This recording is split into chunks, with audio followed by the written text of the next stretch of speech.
దాని గురించి అయితే కేంద్ర గవర్నమెంట్ చర్యలు అయితే బాగానే అనిపిస్తున్నాయి. అయితే ఏంటంటే ఇది అనుకోని విధంగా జరుగుతున్న సంఘటన వల్ల లోకల్గానే ఎక్కువ మంది దళారులు వీటిని బ్లాక్ మార్కెట్ తరలించి మనకి 2,000 రూపాయల గ్యాస్ బండ్ 8,000 గట్ట అమ్మడం వల్ల జరుగుతుందని చెప్పి మేము భావిస్తున్నాం.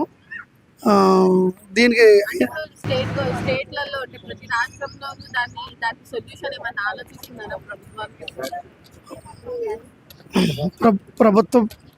ప్రభుత్వ పరంగా తగిన చర్యలు తీసుకోవాలని చెప్పి ఒక సామాన్యుడిగా కోరుకుంటున్నాం.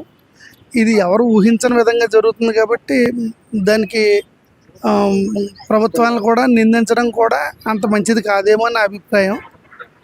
అయితే ఏంటంటే గవర్నమెంట్ తగిన చర్యలు తీసుకోవడం అనేది మాత్రం వాళ్ళ బాధ్యత. ఇప్పుడు ఏంటంటే దీన్ని సెంట్రల్ గవర్నమెంట్ ఎట్లా హ్యాండిల్ చేసిన సిచ్యువేషన్, ఇప్పుడు గ్యాస్ రేట్లు పెరుగుతున్నాయి తెలంగాణలో, ఓవరాల్గా చూస్తే తెలంగాణ సెంట్రల్ గవర్నమెంట్ దీన్ని ఓవర్కమ్ చేసుకొని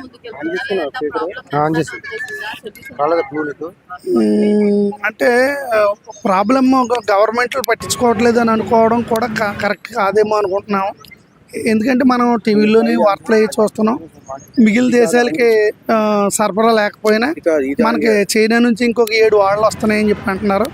అలాగే అరబ్ దేశాల నుంచి నిన్న మొన్నట్లో 2 వాడలు వచ్చి చేరినాయి. అంటే గవర్నమెంట్ తగిన చర్యలు తీసుకుంటుంది. అయితే ఇది ఎవరు ఊహించని విధంగా జరిగింది కదా అని అనుకుంటున్నాం అందరం.